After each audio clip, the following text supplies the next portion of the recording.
Bonjour à toutes et à tous et bienvenue parmi nous dans votre nouvelle émission, la nouvelle version du Shot des Cultures. Vous avez aimé mon émission Le Shot des Cultures sur IRM.radio et me revoilà dans une nouvelle émission, une nouvelle version du Shot des Cultures maintenant sur vos écrans télé. Une nouvelle émission grâce à laquelle vous allez apprendre tout en vous divertissant. Car les personnalités publiques, les chanteurs, les humoristes, les acteurs, les influenceuses que vous aimez vont répondre à nos questions et vont nous dire par exemple pourquoi on fait le V de la victoire, qu'est-ce que ça veut dire la sapiosexualité, mais pourquoi dit-on OK ou SOS et pourquoi il pleut, le point rouge dans le drapeau du Japon. On va répondre à toutes ces questions et bien pour avoir les réponses à tout ça, restez connectés dans le Shot des Cultures by Henna.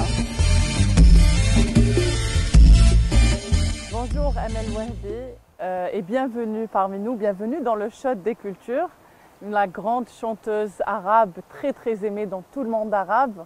Après 10 ans d'absence, à nouveau avec nous, Je suis très heureuse d'être dans cette émission. Et 10 ans d'absence, ce n'était pas une absence totale, mais c'est vrai que là, après tant d'années, je ressors un album totalement inédit au Moyen-Orient. Voilà. Ceci dit, entre-temps, j'ai fait un album pour l'Algérie, en France, j'ai travaillé, je fais des musiques de films, j'ai fait un film où j'avais le premier rôle. Ça veut dire qu'il y avait une activité artistique, mais mon activité première qui était faire des albums, être au Moyen-Orient, en Égypte, tout ça, c'est après 10 ans. En tout cas, le public du monde arabe est vraiment très heureux de te revoir sur scène.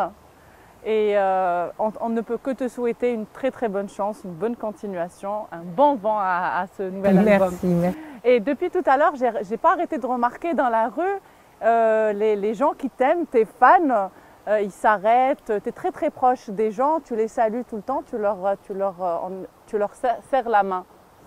Oui, je serre la main, quand je peux je fais des bisous, c'est toujours très valorisant d'être aimé, d'être suivi.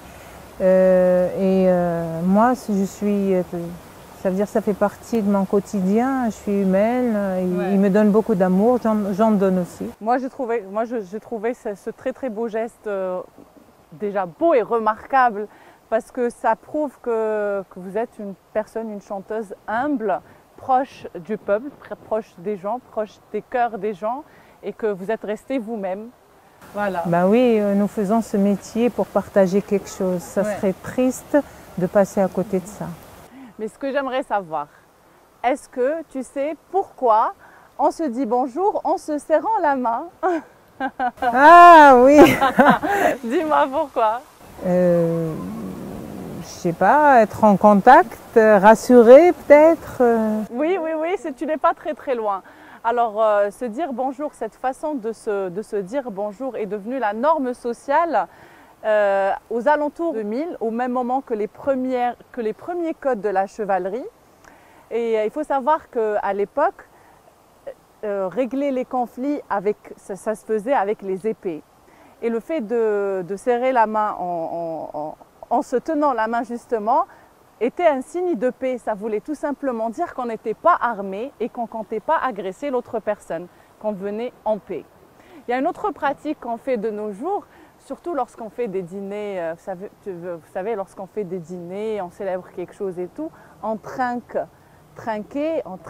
les verres à la santé d'une personne ou d'un projet ou quoi que ce soit pour ça. Je crois que je connais. Ah, vas-y, alors. Ça, je crois que vous allez dire pourquoi trinquer. Oui. Mais je sais qu'à l'ancienne époque, ils trinquaient parce qu'ils avaient toujours peur qu'il y ait du poison. Absolument. Et comme ça passe. S'il y avait du poison, ça passait dans l'autre. Ils attendaient. Ça, je l'avais. Je connaissais. C'est bien. Eh bien c'est une pratique qui revient au Moyen Âge.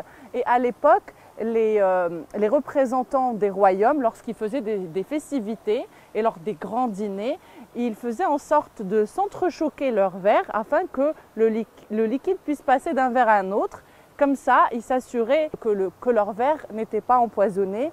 Et c'est pour ça qu'ils disaient aussi dans les yeux. De nos jours, en train qu'on dit dans les yeux. C'était pour voir la réaction de la personne après avoir bu cette boisson-là. Est-ce qu'elle manifeste un signe d'étourdissement ou d'empoisonnement ou quelque chose comme ça. Voilà. En tout cas, il n'y avait pas du tout de ce qu'on appelle chez nous le nia. Ah, la confiance, oui. La confiance régnait à l'époque. Mais bon, je comprends que les pratiques s'adaptent aux conditions et à la conjoncture. Absolument. C'est vraiment impressionnant de voir qu'il y a énormément de faits et gestes, des expressions qu'on a adoptées dans la vie de tous les jours, dont on ne connaît pas forcément les origines. Et lorsqu'on cherche, lorsqu'on creuse un petit peu, on est généralement et très souvent surpris de connaître leur histoire. Et comme je dis souvent, il faut savoir d'où on vient pour savoir où on va. C'est parfait.